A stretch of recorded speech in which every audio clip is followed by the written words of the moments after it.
Good day, listeners. Jonathan Daugherty here with another edition of the Pure Sex Radio program. Pure Sex Radio is produced by Be Broken Ministries. Be Broken's mission is to help men, women, and families move from sexual brokenness to wholeness in Christ and equip others to do the same. Today's guests are Roane and Eva Hunter. They're counselors and the co-authors of the book Sex, God, and the Chaos of Betrayal, the couple's roadmap of hope and healing.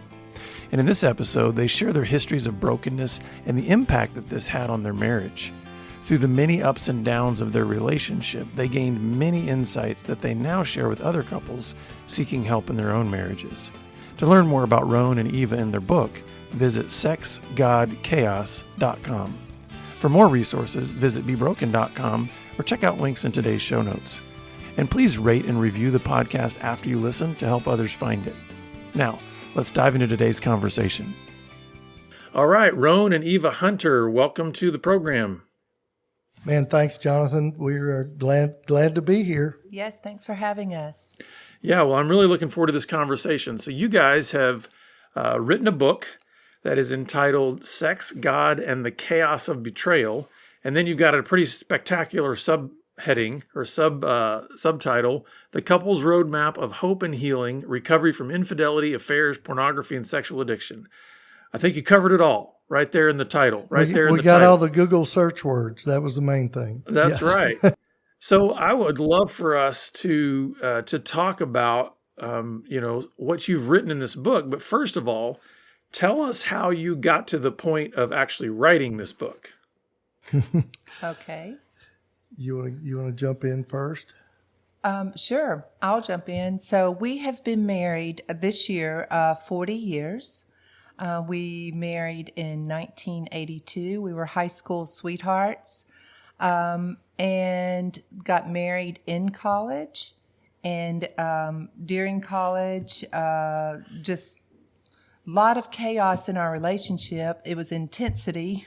However, we thought, wow, this really is love because we fought well, we fought hard, and we loved hard. And we thought that made a good relationship. So 7 years into the marriage, though, Roane confessed that he had a problem with pornography. We had two sons at this time. By then, we had two sons. They were young, almost 4 and almost 2 years old. Yeah, and as Eva said, we started dating when we were 15, and certainly the setup for each of us.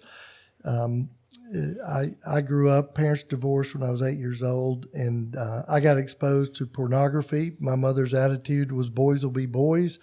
And I had two older brothers that were 4 and 5 years older, and we had porn on the bedside table. And this was back in the day, there were these things called magazines.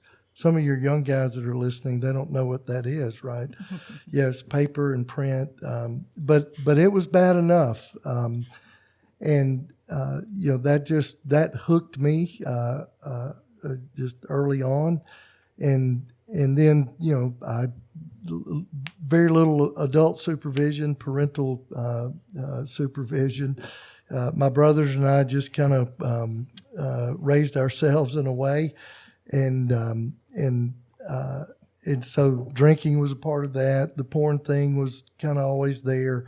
And then Eva and I meet, it's a little town in Mississippi, that's all there is. We knew each other, but then we kind of found each other when we were 15 and started dating. Right. And so my backstory, I did grow up in church. My mother played the piano for our little Baptist church, and my dad was a deacon. And my dad was an alcoholic. It was all hidden and secret. My mother did not allow alcohol in the home. So I came from a very rigid family system and an addictive family system. And Roane came from loose boundaries, no family rules. System. Yeah, so, and we see that a lot in the couples that we work with, that maybe one comes from rigid and one from loose, or they both may come from rigid, or they both may come from loose boundaries. Yeah, and so that was really kind of the setup for us, and we found each other, started dating, and of course, sex became a part of the relationship very quickly. And then the summer before our freshman year at college, Eva got pregnant, and we decided, after talking to our parents, to have an abortion. And that was a great tragedy and a lot of trauma associated with that. Yes, very much. And we never talked about it again, not for another 10 years. However, the wounds or the trauma that created in me would come out sideways with anger. And I really didn't know how to regulate my emotions. I really didn't even understand the roots of my anger. They actually went way back to what I grew up in, and then the abortion contributed to that as well. Then Roane's disclosure to me, and then that's another level of anger. I became the wrath of God, who is the love of God, but I had a lot of anger. Yes, and even before discovery, and it's just, now today we would call it complex trauma. I had my own from, what I grew up in. It looked different than Eva's. And mine manifested in medicating and numbing. And then the sex addiction ramped up, as it always does, escalated. And it went from, pornography to strip joints, massage parlors, and then ultimately prostitutes. And I didn't grow up, I always say I grew up in the Easter Christian denomination. But I was ambushed by Jesus my sophomore year at college. And then that changed everything for me because I quit drinking, and I quit cussing, and I quit smoking because I was all in. It was very real.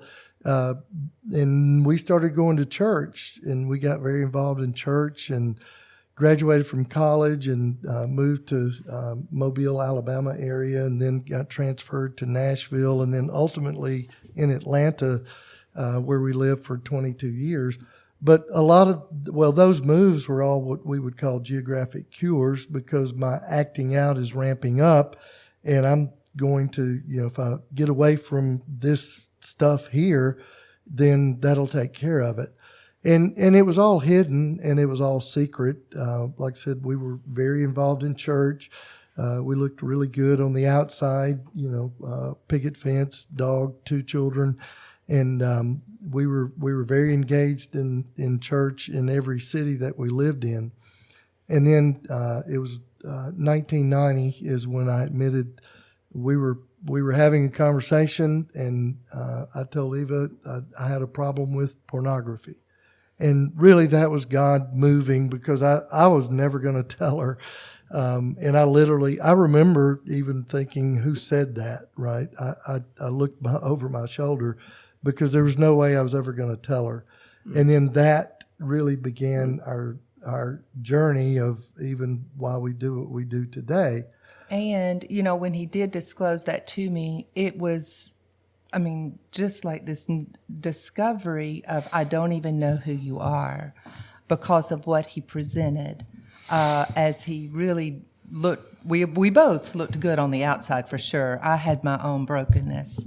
I really couldn't see it, my own stuff, for a long time. It took me quite a few years to unravel all my own, coping mechanisms, for sure. But I was just blown away that this had been something and it unraveled. The disclosure, we call it a dribble or a trickle disclosure.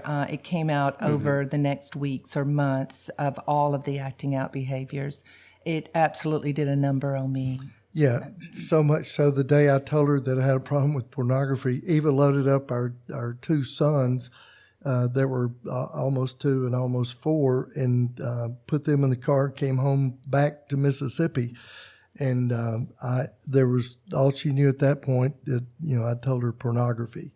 And so I'm like, what's next? And I pretty quickly got engaged with a Christian counselor in Atlanta.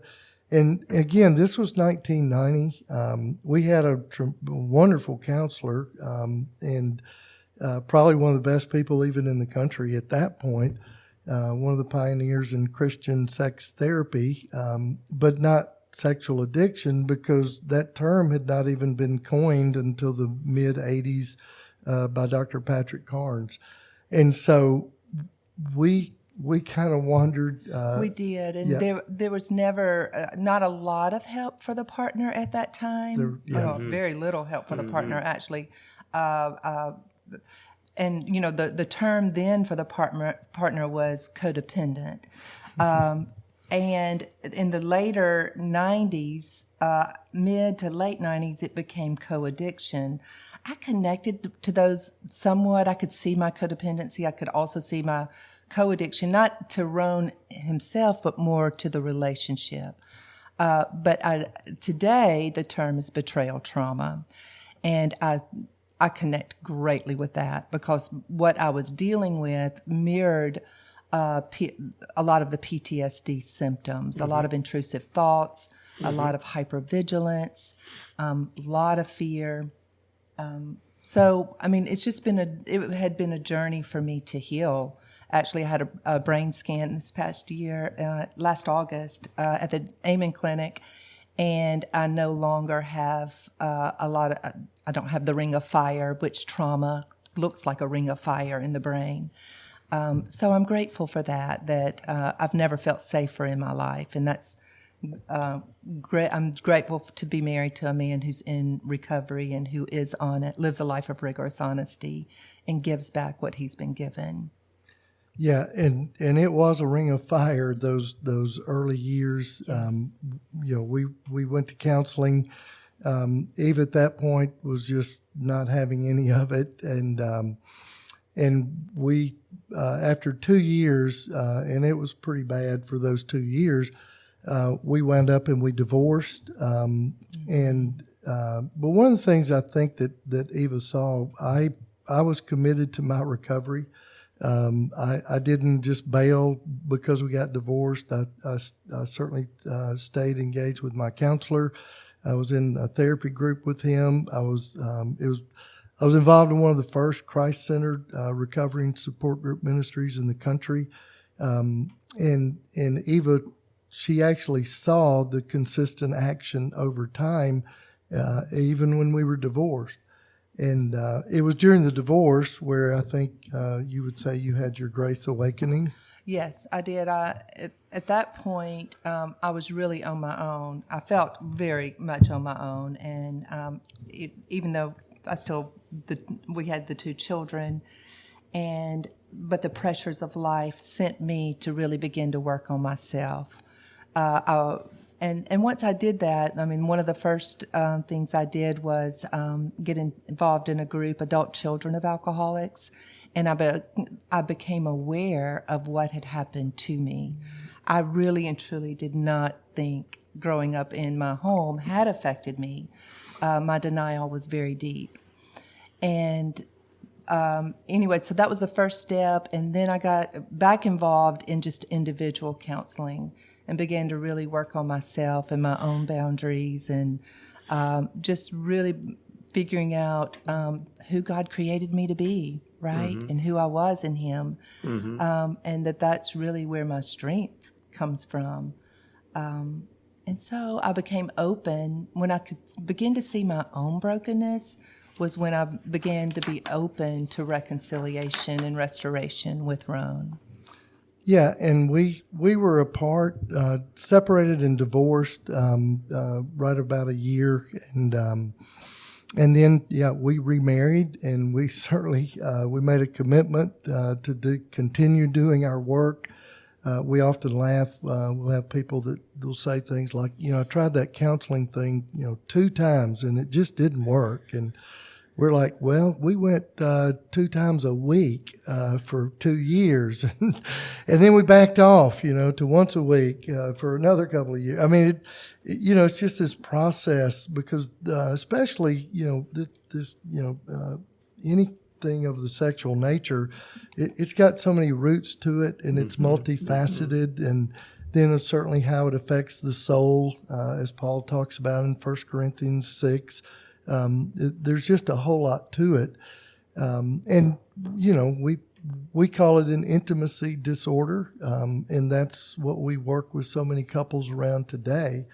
Because, not really knowing how to connect, Yeah. not really knowing how to be safe for one another either. Yeah. Yeah, it's like what is God's intention for marriage? What's the real intent, right? This idea of true intimacy. So much of what we work with, and just in our own journey, was this movement from false intimacy to true intimacy, the marriage that God intended for all of us to have. So since we're Yeah. Oh, go ahead. I was going to say, so how did you start to turn a corner to where the healing that was happening in your marriage, you were starting to see that God was wanting to use that to then actually help other couples? Where was that in your story? Okay, that's a great question. I will be 60 this year. Roane will be 61 this year. And so life fell apart in our late 20s, early 30s. Okay. And so then we really worked on our marriage. We worked on raising our children for the next 20 years. Oh, yeah. With the mindset that we always wanted to give back. And so along the way, we were very much a part of support groups. We mentored other couples. We did a lot of lay counseling. We were really and truly, that was our purpose. We felt like, the God had placed that. Yeah. We wanted to give back what we had been given, our own awareness, our own understanding. And we started our master's program in our early to mid 40s. We finished that around age 50. It just is it seems like it's gone so fast. Actually, but we've been in recovery for 32 years. We started a private practice in our early 50s. We have 3 locations in the state of Mississippi. We've written the book. We do support groups. We do one-on-one intensives. We do group intensives.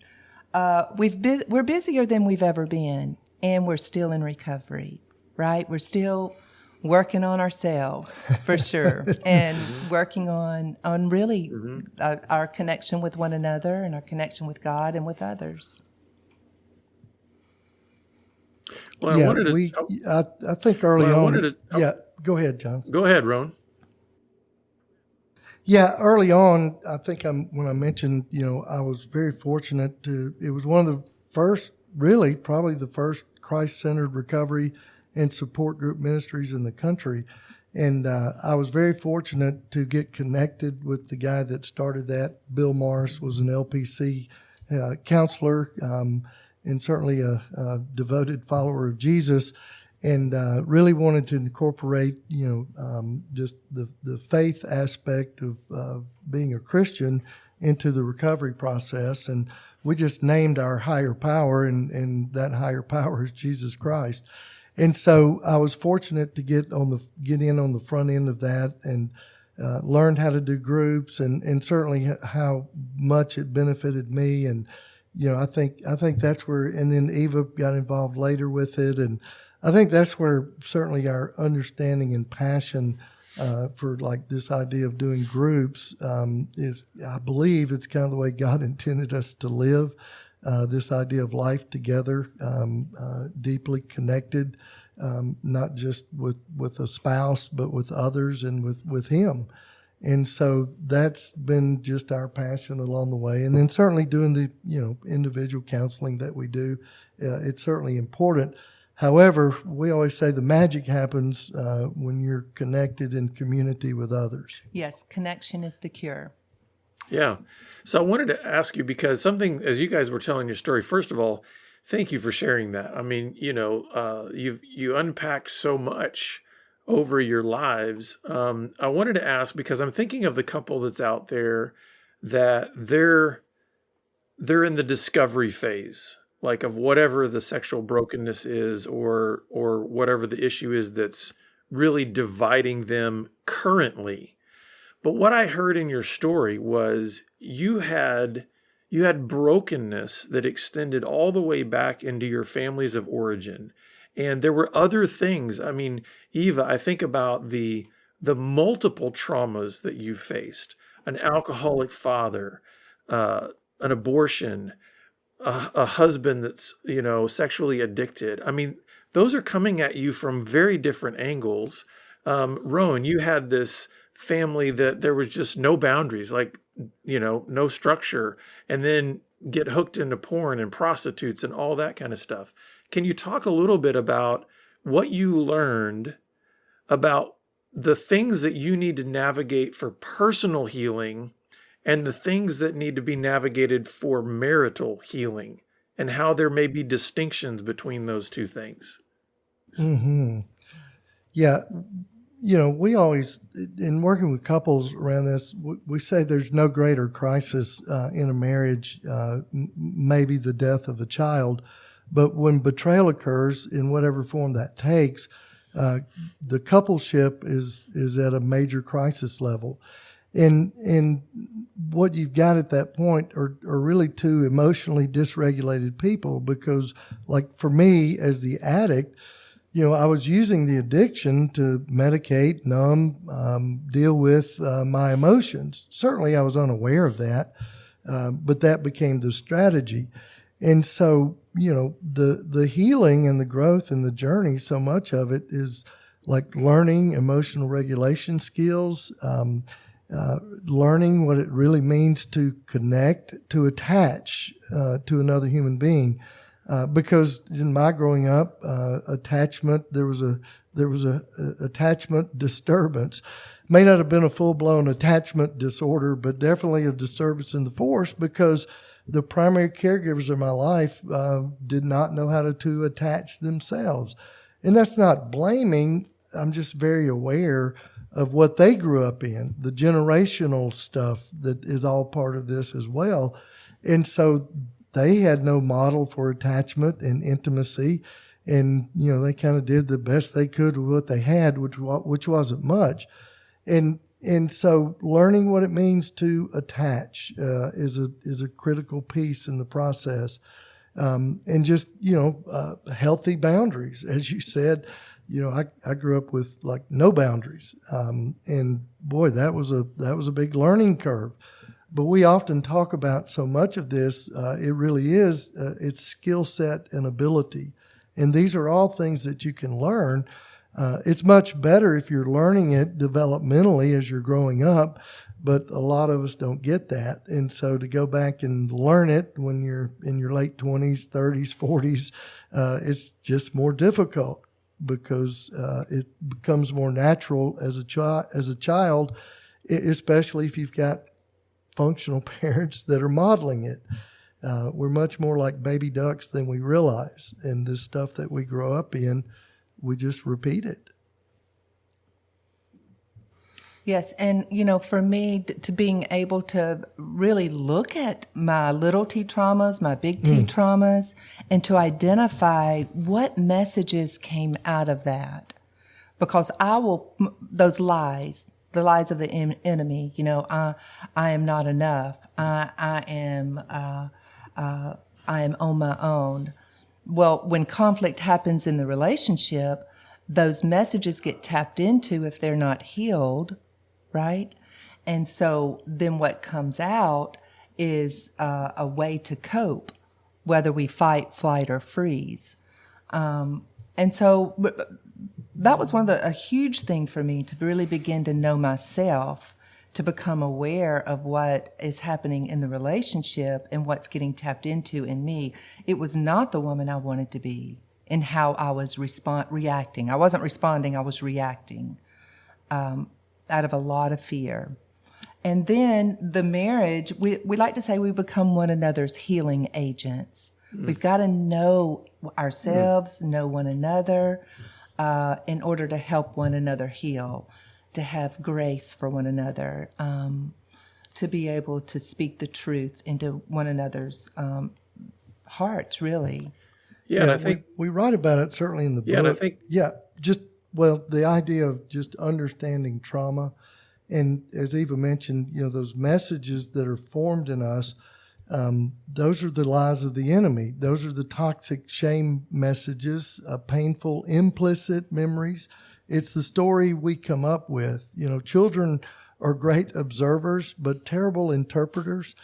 And so we come up with a story, and that story is about ourselves as a child, because it can't be my perfect godlike creatures, my parents. Something's got to be wrong with me. And that's where the formation of these false beliefs occurs, like I am inadequate, I am insignificant, I am insecure, I am incompetent, I am impotent, powerless. And that forms a belief system. And we can have Jesus in our head all day long and sing the song, but we're going to live out of that belief system until we become aware of it, and then we begin to put God's truth to those lies. Mm-hmm. So as we think about the couples that are out there, that they're maybe they're in the early stages of just sifting through the mess, the chaos. What would you say to them as far as like knowing that there's a whole list of things that they're going to need to go through in terms of not only the personal healing, but the marital healing, all those kind of things? Where would you say is some of the best starting points for a couple that is, they've discovered the betrayal, or the betrayal has come to light? How do you try to help couples navigate the first steps into the healing journey? Right. So the first step really is creating safety for the partner who's been betrayed. Mm-hmm. And what she needs to experience is consistent action over time from his or her partner. So needing to see consistent action over time, and that he or she is really working on becoming a well-boundaried person.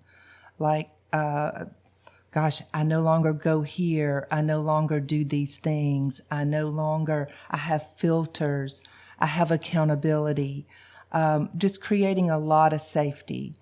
So that's really the first step. And helping the partner too understand, like many times they have no idea, why am I reacting the way that I am? Why am I having all these intrusive thoughts? Why do I want to ask a million questions? It's just part of the process. And that's all part of the betrayal trauma. And certainly when I'm working with the offender, the addict, one of the first things I'm trying to get him to do is get plugged into a group with other men that are kind of moving in the same direction, and with guys that are further down the road that can be a mentor, a guide, a sponsor, whatever we want to call it. But that's so important, because he's going to need a lot of support, because at this point, his wife, and of course, we're using husband, wife as the husband's the one acting out. I mean, there are wives that have done it as well, and the roles are reversed. So this works either way. I'm using the husband because I'm a man and I don't want to offend wives. But I want him to get plugged into to where he's going to get support, because he's dealing with so much shame at that point. And we say that, the antidote for shame is chronic exposure to love and acceptance. That doesn't mean condoning the behavior, but it's certainly, he's got to get that part of him, loved on and accepted, and realize that he's not in the boat alone. There's a bunch of us with him. And if he joins and becomes a part of the group and engages, he's going to have a whole lot better chance than being out there on his own. So go ahead. The same is true for the partner. I mean, I really encourage and provide support groups as well, because she's going to heal in community with other women who are walking in her shoes. Like, they understand her pain. They get it. Some of these women are further along in the journey. It's hard, though, for the partner, because she may go to a group and get triggered in the group. She may hear things that she has not heard before, and she hadn't thought about that. However, what happens over time, it helps her become more resilient. and to begin to be more aware. Yep. So we've got a few minutes. We've got a few minutes left, but I wanted to touch on two other aspects to this that I think are really critical because they're going to always come up, and maybe even a third aspect that I think is really important, and that is the aspect of forgiveness, trust, and then really relearning, or maybe learning for the very first time how to really love one another well. Especially with the issues of forgiveness and trust, where do you typically see that as the best time to start to really deal with those topics? Because I think some people try to put those way too early in the process, and then they kind of hamstring the whole healing journey. But then talk about how important forgiveness and trust is to healing, and then what does it look like on the other side of that to really learn to love one another well? Yeah, certainly the forgiveness piece is just a critical piece, and the offended party has to at some point begin to work through to forgiveness. That is a journey. That's a process. That's not a "I forgive you" kind of deal. Right, because there's a lot of impact that has happened to the partner. That each situation will have to work through forgiveness. It's not a one and done by any means. Right. However, if a partner is willing to stay in the relationship, that's already a sign of, hey, I'm moving towards forgiveness. Yeah. Not there yet, but I'm moving towards it. Yeah, and then on the trust side, the rebuilding of trust. One of the things I tell men is, quit asking her, when will you trust me again? When she's ready, she'll let you know. You can save that energy, and then what you can do is focus your energy on creating safety. Because I believe the idea of creating safety is a little easier to understand, and those are practical things like. She needs to see it, right? She's got to see you doing something. And those are things like certainly, software on my phone, working at my boundaries. I'm active and going to group. I'm going to see my counselor. I'm building my team of guys, my SEAL team. I'm engaging in men's community on a deeper level. There's lots of things that will create safety. But it does take consistent action over time. And if we're doing those things, safety will occur, but it takes time. And then the love on the other side, Yeah, the love on the other side, I would say that's the easy part 40 years in. At this point. This point, that's the easy part. Because, what we're looking for in a long-term relationship is more of an abiding love and knowing one another. That we have no secrets, no silence, and no judgment. That's so good. It's more of an abiding love. And, that's good. Yeah. Yeah. Well, I really, obviously there's a lot more that we can talk about, and there's a lot more in your book. So tell our listeners how they can get more information about the book, and then also what you guys do in ministry. Yeah, the book is available on Amazon. It's you can just go to Amazon and be careful when you Google it. It's Sex, God, and the Chaos of Betrayal. And we also have our website. Our website is sexgodchaos.com. There's more information on there, just some other resources. And then you can order the book. There's a link there to Amazon for the book. We've got information there too about some of the things that we do. We do couples intensives. We do men's intensives. I'm actually getting ready to head out this afternoon to do a clinical intensive for the Samson Society. And so we do those just pretty frequently. Our couples intensives are available if people want to come here and be a part of that. And we've had couples come from different places all over. We do 1-to-1 intensives where a couple comes in and we'll do either a 2-day or 3-day intensive, like 3 full days, 1-to-1 with another couple. And the great thing about that is you get to actually dig in and do a lot of work instead of kind of the typical hour-to-hour, counseling model. It's very effective. Yeah. Well, Roane and Eva, thank you so much for being willing to step into this space with your story and for writing this book and for being with us today. We really appreciate having you here. Man, thank you, Jonathan. Thank you, Jonathan. We appreciate it. Yeah. Yes. And listeners, we are going to put all that information in the show notes about how you can get their book and get connected with what they're doing in their ministry. But we're always glad that you're with us, and we look forward to seeing you back here again next time on the Pure Sex Radio program. Take care. Pure Sex Radio is paid for by Be Broken Ministries. Visit us online at puresexradio.com.